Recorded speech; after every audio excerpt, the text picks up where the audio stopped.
नीतीश कुमार जी को फिर से 2025 का जो चुनाव है उसमें अजय बहुमत दिलाकर उनको बहुमत काफ़ी देकर हाथों को मजबूत कर बिहार की कुर्सी पर लाने का काम करें। अब हम सुने कहा एगो कोई बाहरी उम्मीदवार का हमने देखा, कहा अगर नजम इकबाल को टिकट दे दिया गया तो पार्टी जदयू का जमानत जब्त हो जाएगा।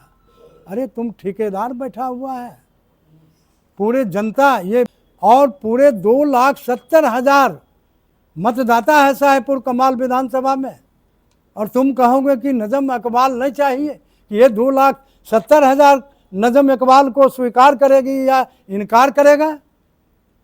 और उनको पूछिए, बिहार में एक अकेला कार्यकर्ता मैं हूं जिसे यह गौरव प्राप्त है कि बिहार सरकार के मुख्यमंत्री के साथ हेलीकॉप्टर में बैठकर मैंने जाने का काम किया और कुछ मुद्दों पर बातचीत करने का काम किया। आज जो ये प्रेस वार्ता रखी गई है उसका मुख्य उद्देश्य है कि 2030 फिर से नीतीश और 2025 225 इसका उद्देश्य है।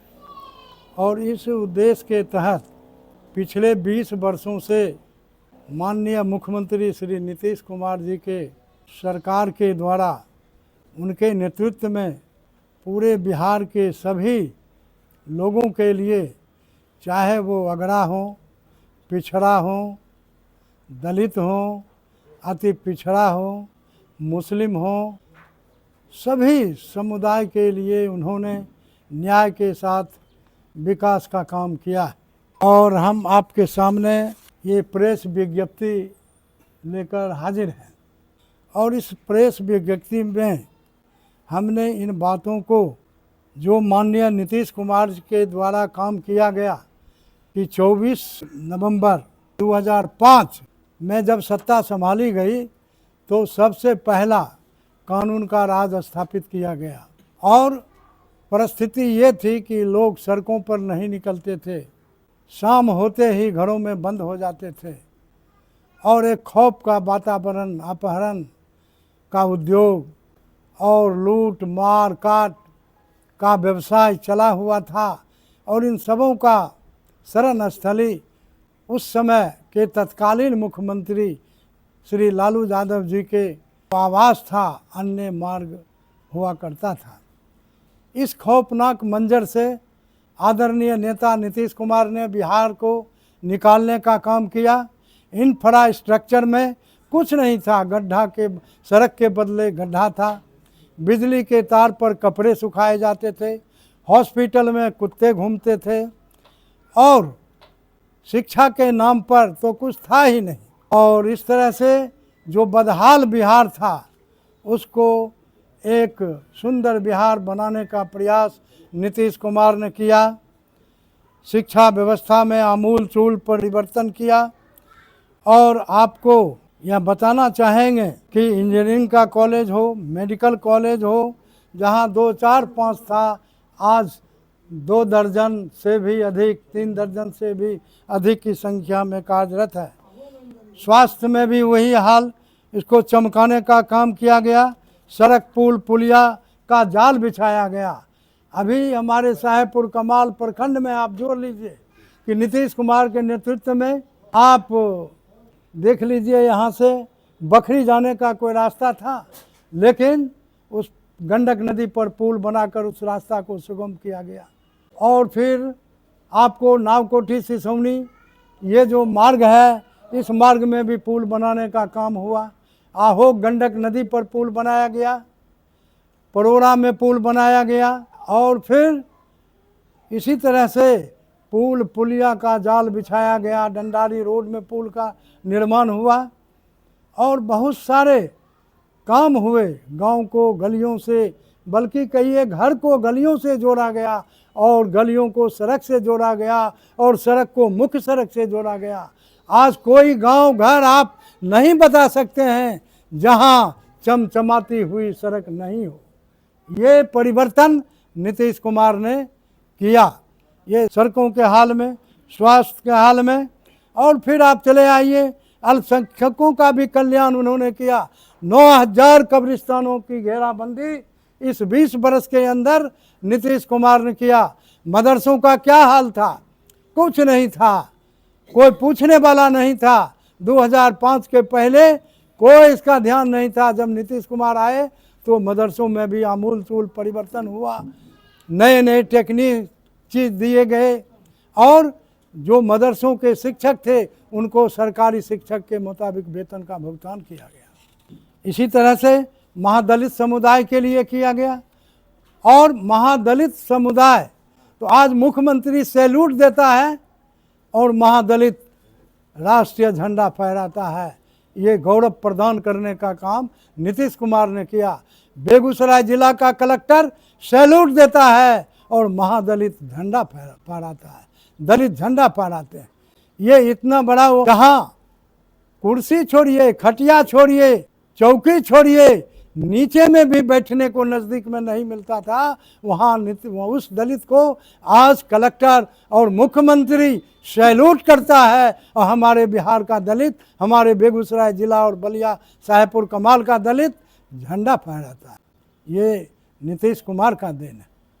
इसलिए पत्रकार बंधुओं, हमारे प्रिंट मीडिया के और हमारे इलेक्ट्रॉनिक मीडिया के बंधुओं, आपसे भी हम निवेदन करेंगे कि इन तथ्यों को आप सिर्फ मेरी भाषा में नहीं बल्कि अपनी भाषा में, और आपसे कल जोड़ के प्रार्थना करेंगे कि निगेटिव अप्रोच नहीं बल्कि जनता के हित में पॉजिटिव अप्रोच में इसका विश्लेषण कीजिए और इन विश्लेषणों को आगे बढ़ाइए और नीतीश कुमार जी को फिर से 2025 का जो चुनाव है उसमें अजय बहुमत दिलाकर उनको बहुमत काफ़ी देकर हाथों को मजबूत कर बिहार की कुर्सी पर लाने का काम करें ताकि बिहार और भी तरक्की करे, विकास करे।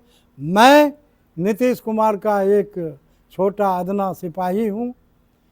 उनके आदेश फरमान का, उनके विकास के कार्यों का जन जन तक साहेबपुर कमाल विधानसभा क्षेत्र में पहुंचाने का काम करता हूं। यही उद्देश्य है हमारे आज के इस प्रेस आयोजन का। और अगर आपके द्वारा, आपके इस मंच के माध्यम से ये काम अगर हो गया तो हम समझते हैं कि नीतीश कुमार को जो 2025 में गद्दी मिलने जा रही है उसमें आपकी बहुत बड़ी भूमिका होगी, जिसको नकारा नहीं जा सकता है, जिसको अंदाज नहीं किया जा सकता। यही मेरा। आपने कहा कि शिक्षा के मद में काम बहुत अच्छा हुआ, मदरसा शिक्षकों की भी नियमित शिक्षक के तरह वेतन भुगतान किए गए, लेकिन सर संस्कृत शिक्षा बोर्ड के लिए क्या किया गया? संस्कृत शिक्षा बोर्ड वास्तव में उस पर भी काम कुछ हुए हैं लेकिन वो पिछड़ा हुआ है, उसको और आगे बढ़ाने की ज़रूरत है।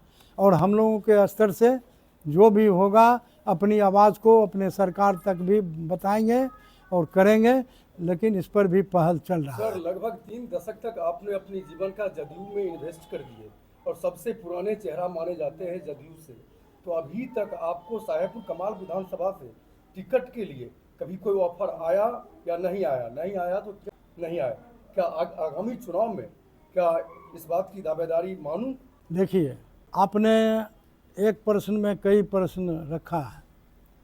इसमें हम बता दें आपको कि हम 1994 से नीतीश जी के साथ होकर काम कर रहे हैं और 95 में समता पार्टी थी जो चुनाव लड़ी थी तो 5 से 6 सीट जीतकर हम आए थे।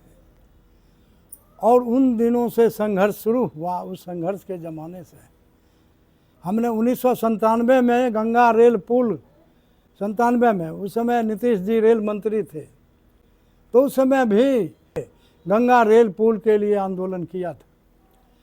और 94 में जब से नीतीश जी लालू जी से अलग होकर पार्टी बनाई तब से हम लोग साथ होकर काम कर रहे हैं। मुझको नीतीश जी और जॉर्ज फर्नांडिस जी 1999 में पार्लियामेंट का टिकट दिया। पटना के हवाई अड्डा पर अनिल यादव बबराही के पूछने पर हजारों लोगों के बीच में उन्होंने कहा कि बलिया लोकसभा, उस समय कहलाता था, बलिया लोकसभा से बरसूर मेहता का टिकट फाइनल हो गया। काफ़ी तालियां बजी। अखबार में छपे। रामजीवन बाबू उस समय प्रदेश के अध्यक्ष थे, इस्तीफा देकर घर चले आए। फिर बहुत सारी बातें हुई, लेकिन रामविलास जी ने एक जिद रखा कि रामजीवन सिंह चुनाव लड़ेंगे तभी हम चुनाव लड़ेंगे। फलस्वरूप जो मुझको टिकट मिला था सिंबल, वह रामजीवन बाबू को मिला। मैं चुनाव नहीं लड़ सका, अपने नेता के आदेश पर मैं चुनाव नहीं लड़ा। वर्तमान के क्या कुछ और फिर 2000 में मुझको नीतीश जी ने साहेबपुर कमाल विधानसभा का टिकट दिया। मैंने 4-5 दिनों तक क्षेत्र में प्रचार किया सिंबल के साथ। नामांकन करने के बाद शरद यादव जी तनवीर को लेकर आ गए कि ये मर जाएगा। अनुनय विनय इतना हुआ जिसको नीतीश जी नकार नहीं सके। पुनः हमको नॉमिनेशन वापस लेना पड़ा। तनवीर जी चुनाव लड़े 2000 में।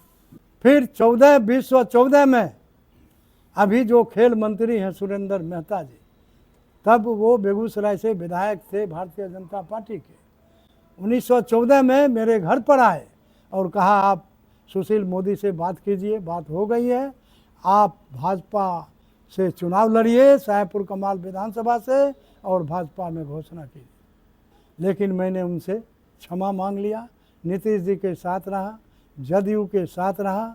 मैं पार्टी बदलने का काम नहीं किया या विधायक बनने के लिए नीतीश कुमार जैसे ईमानदार नेता को छोड़कर, दल को छोड़कर भागने का काम नहीं किया। और आज भी मैं चट्टानी एकता के साथ, मैं नीतीश जी के साथ हूँ, संभवतः आगे भी जीवन पर्यंत रहूँगा। आधे दर्जन से ज्यादा दावेदार हैं इस बार जदयू से। देखिए, मैं किसी भी उम्मीदवार की आलोचना नहीं करूँगा। सभी लोग आलोचना करते हैं या कुछ बातें करते हैं, सब राजनीति करते हैं, सबके पास महत्वाकांक्षा है और सभी लोग चाहते हैं कि हम मुखिया बने, जिला परिषद बने, वार्ड बने, एमएलए बने, एमपी बने, यहाँ से लड़ें, वहाँ से लड़ें। सभी लोग करते हैं, वो कर सकते हैं। लेकिन आधा दर्जन